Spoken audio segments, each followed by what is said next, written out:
Hello gamers, welcome to another edition of Tonight on Mage Hammer's Game Table, where tonight I'm continuing my solo RPG campaign featuring my game Gravity Drives and Dangers, featuring the space raiders, explorers. I don't know, I still haven't named them. You guys gave me some good names, and I still haven't hit one that's really hit me in the chest in a good way. So I'm still working on it. Temple Raiders, yeah, I guess. Space Temple Raiders, Xeno Temple Raiders. Yeah, I'm working on it, but you know who they are. So let's introduce them currently. We have Captain Dave Wanderer. He is a Felcat scholar turned antiquities acquirer, and he's put together a team featuring Karsten Solo. He is a former smuggler who now pretty much works with Captain Dave's team, getting Xeno artifacts and selling them to collectors by any means necessary to make that sweet, sweet money. They are on the starship Belloc, and the main engineer of the starship is John SharpMountain, and he was an engineer of the Galaxy Fleet, and then was asked by Captain Dave to join him, so he retired from Galaxy Fleet and has now joined the ship in searching for antiquities and helping with the ship and maintaining the ship, as well as, you know, any kind of Xeno technology they run into. We also have Professor Todd, a synthoid scholar who used to teach at the Galactic University, and now he met Captain Dave at a conference on Xeno artifacts, and Captain Dave convinced him that going around stealing Xeno artifacts from planets and selling them to rich people was a good way to make a living. So he's here with them now. And then, of course, many planets from many different places where the Xeno artifacts exist. He needed a top-notch explorer, and that's where Jamie Brownvest comes in. He is a Hobbin explorer who's been to many, many planets and knows quite a few things about survival. All these characters are 5th level. And at the end of last episode, and before I do that, let me mention my members and give them a huge shout out and thank you for supporting me monthly. Nate, Jamie, Tabletop Wanderer, Todd, Surf Monkey, and Kylan. Thank you so much for your support and making all of this even more possible than it would be. I thank you so much for your support. Now, at the end of last episode, first of all, we found out that there is a Galaxy Force team chasing the Captain Dave's crew of scoundrels. I'm really struggling with that. I don't know why. I think about it in between episodes, but nothing's really popping in. I'm gonna get it. I'm gonna get it, and you guys keep helping me. We'll see what comes out. They managed to secure a codex, a galactic codex that was created on Zethar 5, and it finally gave them the location of that planet. And so they have made a fold here, and they have 2 more folds to go. And I think the first part of this episode is going to be seeing if they have any encounters during those 2nd and 3rd folds. So on a roll of 1 or 2, they're going to have an encounter. They've just made their 2nd fold, so we'll see how many hours they need to recharge. Let me double check something. Days. Yeah, days. So they need to recharge for 3 days. And we'll see if there's an encounter on any of those days. 1 or 2. So they have 2 encounters. Ooh, this is going to be ugly. All right, so my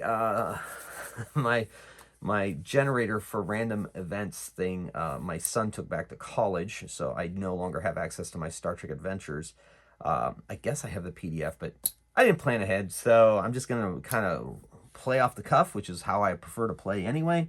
So what I'm going to do is I'm going to roll 1, 2, 3. It's some kind of spatial anomaly. 4, 5, 6. It is an encounter with some kind of creature. So 1, 2, 3. It's going to be a creature. All right. So I look into my Gravity Drives and Dangers core book for possible things that would be. All right. And This is going to be on the second day then. The first day passed on eventfully. Second day they have an encounter, and then the third day, if they survive, they're going to have an encounter. Let's see. Okay, it doesn't necessarily. All right, 1, 2, 3. It's hostile. 4, 5, 6. It's not. Okay, it's gonna be hostile. I thought maybe I could get a role-playing encounter in, but I guess not. So, you know what we're gonna do? We're gonna do Space Pirates. Ooh, we could even do Space Pirates who may have gotten in. Yeah, no, nobody knows that yet. Space Pirates. Okay, so here we go. So they're going to be running a medium ship. We're going to say their pilot has a medium ship, which is 5D quality. We're going to say their pilot is okay. That's a 4D quality. So when they make any kind of maneuvers or anything like that, we're going to go 9D. And then, of course, that will also be, since they don't have a dedicated gunner, they're also going to have 9D weapon systems. Now, since they're pirates, they don't have the best. You know what? Let's see if these are good pirates. If I'll roll a 1, their shields are full up. If not, then their shields are not the greatest. Okay, no. Their shields aren't the greatest. So we're going to put their shields at... you know what? Shields for medium ships start at 6. Let's roll. Let's see how messed up they are. We'll roll if we roll a 1. Yeah, we'll roll minus 1d3 off of their shields just because they have inferior stuff. So 1d3. So 2, they're going to be at 4 shields. Okay. And we're going to see how good their engineer is. We're going to give it a base. We're going to give the skill plus 3d, and then we're going to add 1d3 to that skill. So 4d. So their engineer is not the best. All right.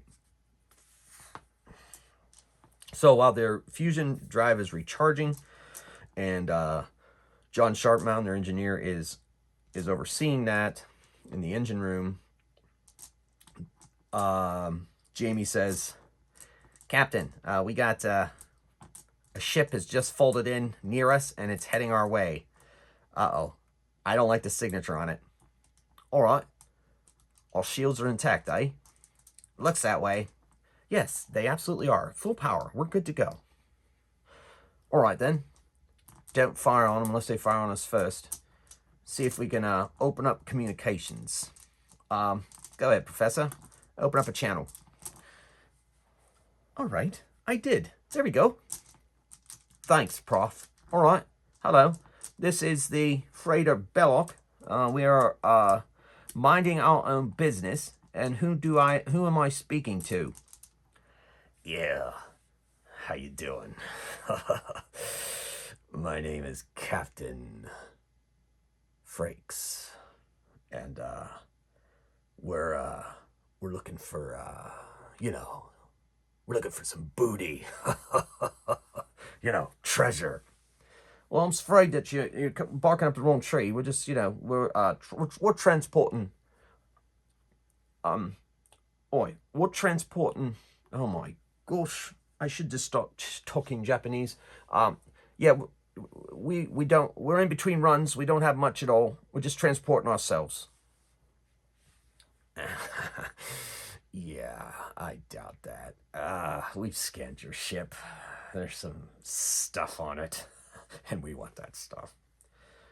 "Well, I also believe that if you've scanned our ship, as you say, you also know that we outgun you. Not only that, our shields are tougher than yours, because guess what? We've scanned your ship too." "Well, be that as it may, we gotta eat." "Yeah, well, I understand that. We do have some food. We can send you some food if you're that hungry." Nah, we prefer to take things." "All right. Well, do what you have to do. I'm just warning you. We, we can give you some food if you want to tuck in. But other than that, you're just going to have to take your chances with us, I guess. But I warn you, don't attack us. Could be a problem." "Yeah, well, you're a couple days away from full energy." "Oh, yeah, so are you." "Right. Yeah, but I don't like you. All right. Was it a fell cat thing? No, I just don't like smug bastards. Oh, watch your language. This is a family channel. I mean, the communication channel we're on. Yeah, I don't know what that means, but listen to me. I don't like you. And we're going to do what we want to do. Click, turned off the channel. All right, shields are full, right? Right, John? Absolutely. All right, so, well, let them go first. What? No, we need to shoot first. All right, pipe down over there, Solo. Don't worry about it. We got this. And so the ship is going to open fire. Their guns are at 9. And they open fire on the Belloc. Woo! Whoa, 5 exploding dice, all successes on the first shot. That was a heck of a shot. So that's 2, 5, 6, that's 9 so far with 4 more exploding dice. Oh, that's kind of anticlimactic. So, okay, so 10 successes. It goes over their shields for the Belloc. And so they take 4 off their hull, and their shields dropped by 1. Well, that hurt. Right, see what you can do about repairing what you can. On it. Professor, why don't you help them? Of course. So those 2 are going to go over, try to repair some of the systems, and maybe get the shields back up to full capacity. All right, I'm firing. And so Captain Dave is going to fire. Now, his piloting skill is 6, since he's taking over the gunnery from Karsten. Karsten's flying the ship, but the captain is going to be the gunner at this point. He brings the gun controls over to his console. So he is at 60 piloting, so I count the piloting because the semi-automated ship and weapon systems, that gets added to the quality of the ship, which is going to give him 11 dice. All right, so 2, 6, 8, 10, 11. He is going to open fire. And actually, I forgot that medium ships get 3 attacks. So we're going to say that they pushed all their power into that first attack, and that's why there was only 1 attack, because I'm not going to retro that. I think it was just kind of a warning shot across the bow, but that we're going to, this team's going to fire back. So we were looking at 2, 4, 6, 8, 9 successes with an exploding die. So 9 successes. I'm going to have their hull be a bit damaged as well already. So we're going to start at 26, and then that is -5. So they're at 21, their hull. And their shields drop to 3. I'm going to fire again. And 3, 4, 5, 6, and exploding die, 7. So that's 4 damage. 4 more damage. And their shields drop 1 more. And they get a 3rd shot. They're not messing around. These pirates started it. And so they have 3, 6, 7 with 1 exploding die, 8. So that is now 6 damage off their hull. And their shields drop to 1. All right. Jamie, open a channel. Done. All right, Captain Frakes. As you can see, your shields are weakened, and you're in big trouble. So I say, buzz off. I underestimated you. Right, I'm surprised. I'm surprised you're actually still a pirate, and someone hasn't killed you by now. You must be very lucky. I'm not real happy with you right now. And so it's they're gonna roll initiative again. They didn't roll it the first time. They let them fire. So they're gonna roll initiative this time, which is since Carson's flying as a 5D piloting, he gets 3 successes with 2 exploding dice. That's 5 successes. The bad guys, their pilot is at 4. And they get 4 successes with an exploding die. Oh, not enough. So our team will fire first. All right, I'm going to shoot them, but I'm not going to blow them up. I'm just going to try to disable their engines, their fusion engines. So they have to repair them before they can, you know, before they can recharge. This accent, I've lost it totally. I'm trying though. It's too much to keep track of in my brain, I guess. All right, so that's 2, 4, 6, 8, 10, 9. Okay. 10.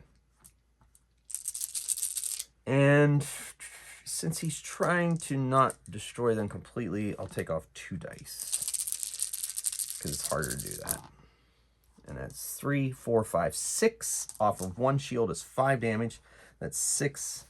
They have no shields remaining, and so he doesn't want to completely take them out, but their shields are down, so any other hit is going to go straight off the hull, and that could be catastrophic. And he doesn't want to kill these guys, so what he's going to do is I'm going to make a roll.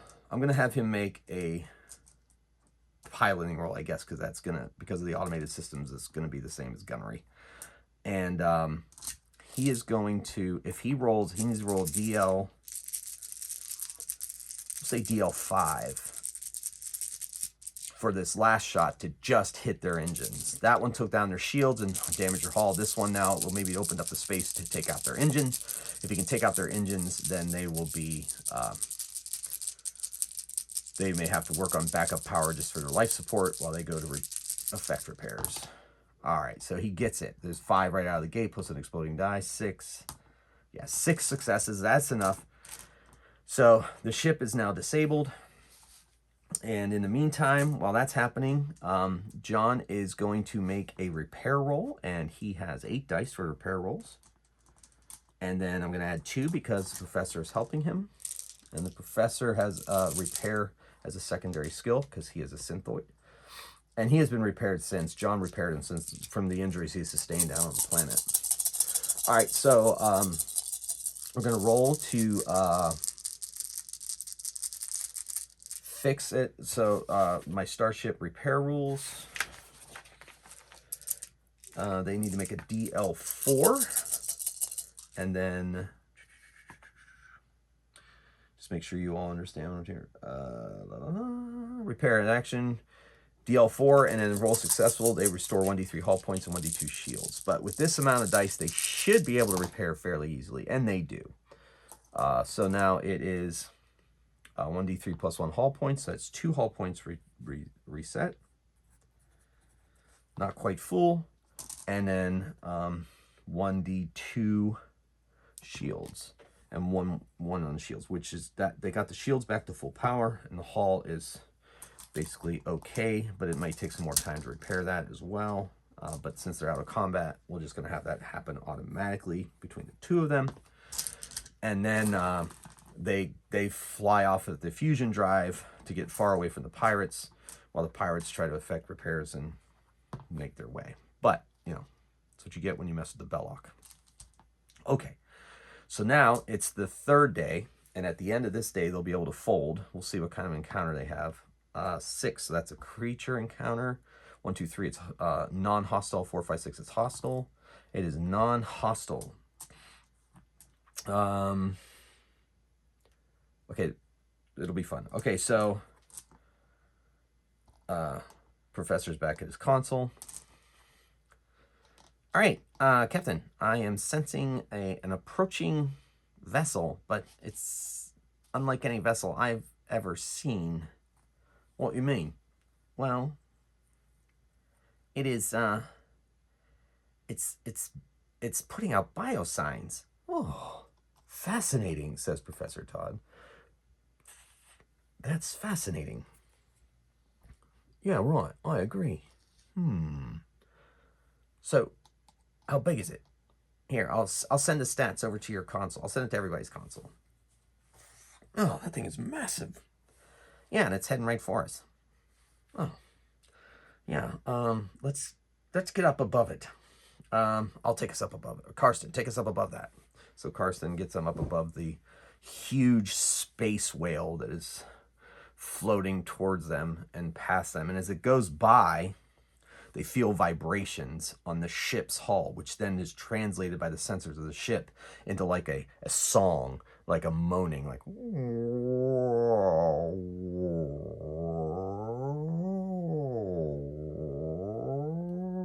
Now, obviously, there's no air to carry the vibrations, but the vibrations are still existing. If my physics is correct, and maybe somebody will let me know, John Frederick, let me know if I'm getting that correct, that the vibrations then are picked up by the sensors.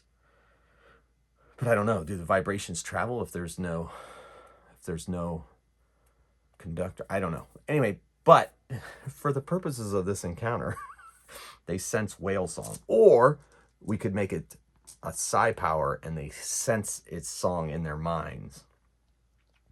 If my science doesn't work out. All right, so this space whale goes by. They have a wonderful dinner, and then they fold to their second. They need one more fold after this. So let's see how many days they need to recharge this time. They only need 2. Let's see if they have any encounters this time. 1 and 2s are encounters. They're going to have an encounter. They're going to have it on the first day or second day. 1, 2, 3, first day. 4, 5, 6, second day. They're going to have it on the first day. So they won't be able to fold away if things get hairy. All right, so let's roll to see what we got. We've got a creature encounter. 1, 2, 3, non-hostile. 4, 5, 6, hostile. And non-hostile. Very good. All right, so a ship is approaching. All right, Captain Dave, there is a ship approaching. It looks to be a medium-sized freighter, and it's in pretty good shape. Shields are at full maximum. There seems to be no hull damage. Seems to be about 6 life forms. All right, open a channel, Professor. And so, engaged. All right, hello, this is the freighter Belloc. To whom am I speaking? Yes, this is me. My name is Sally, and I'm a merchant, and I travel through the space here, and I like looking for trade. Well, isn't trade more lucrative on planets? Yeah, I'm trying to corner the market. I'm trying something new. I'm trying to see if there's any way that I can make money off of travelers. Like maybe you have something to trade or something, or maybe you want to buy one of my goods. All right, what's you selling? Oh, all kinds of things. We got extra parts for engines. We can, we have repair services. We can sell you. We got plenty of store like for food. If you need food, if you need water, anything like that, we got it. All right. Right now, I think we're doing all right. So, what I say is, we thank you, and we thank you for that. But right now, we're a little short on credits, and so, galactic credits, and so I think what we're gonna have to today is no. But I do appreciate you coming here and helping us out. All right, and good luck on your endeavors. All right, if you're sure. Well, you know what? About a fold away, we can send you the coordinates. There's a pirate ship. They might need some parts. A pirate ship? Oh, I don't know. The pirates might try to steal my stuff. Well, they're not very good pirates. Well, I suppose we could take the information and make a decision. All right. Free of charge. Oh, wow. Thank you so much. All right, Jamie, send it over to him. So Jamie sends them the coordinates to their last fold. Nice doing business with you. Yes, it was pleasant meeting you. But if you ever need anything, remember, Sally's floating shop. I'm here for you. And so she goes on. Her ship continues onwards. That was pleasant. Yes. All right, after the second day, they fold and they come out on top of Zephyr 5. All right, there we go. Let's do a scan. So Jamie is doing a scan of the planet and says, "Hey, Captain, I'm getting some strange energy readings." "Well, really? Let me see." Yes. Well, Captain, it looks like there is a force field surrounding the planet, much like the force field that was surrounding the Codex. Fascinating. All right. What are we going to do about this? So, where's the energy source? Where's the emitters? Let me see. And see if John can interpret the what he's seeing based on the scan. So he gets his engineering. This is gonna be an engineering skill roll. So he's gonna roll 9, and since he's already recognized it as familiar technology, I'm gonna lower the DL to 4, which really shouldn't be any problems. Oof. Well, he rolled 4 success. Oh no, 5. Okay, wasn't as close as I thought. And 2 exploding dice. All right, so 2, 4, 6, 7. You only need a DL4, so that's a pretty good success rate over the 4. So that you can also take that into account if you want to. All right. Well, it seems like that the generator, the emitters are on the surface, but it looks like it's actually being powered off of the planet's core somehow. Some geothermal power that is shooting to the emitters and sending out the force field all around the planet. Emitters, looks like there's about 8, no, a dozen, about a dozen on each hemisphere. Fascinating. Well, what do you suggest? Well, we're obviously not going to be able to get a shuttle down there at this point. We're going to have to figure out a way to disable the force field. All right. Well, all right, well, let's all put our heads together and try to figure this out. And I'm going to rely on you for your expertise, John. Suddenly, he went back to British. I'm so sorry. I'm trying. All right, so, well, kind of in an impasse here. Well, no, just give me some time. Just give me some time to do it. Yes, and I will help you. You can throw ideas off me. Yes, good. All right, in the meantime, I'm gonna go get a soy calf and take a nap. All right, I suppose that's all right. All right, gentlemen, let me know what you come up with, and hopefully we'll be able to disable that force field and get our way down to the planet. Yes. I'm confident we should be able to do this. All right. So Carson goes into this chamber here. Jamie stays on his console. Captain stays at the helm. And the 2 brainiacs are going to try to figure it out as best they can. And we're going to see if they do that in the next episode. So thank you so much for watching. Travel episode. Have those in my fantasy games, so why not have them in my sci-fi games? And I think with the nature of the fold, it kind of gives me the opportunity to have that kind of encounter system. I really like that. Thank you so much for watching. Hopefully you're enjoying this. And hopefully you'll come back for the next episode to see what happens and how they can overcome that force field. And so, as always, thank you so much for watching. Thank you for all your support. Thank you for comments. Thank you for likes. Thank you for everything that you do. And thank you for being part of the little community that has sprouted up around us. And it's really added a lot of joy to my life. So thank you so much for everything. Until next time, keep on rolling dice and playing games. Mage Hammer out.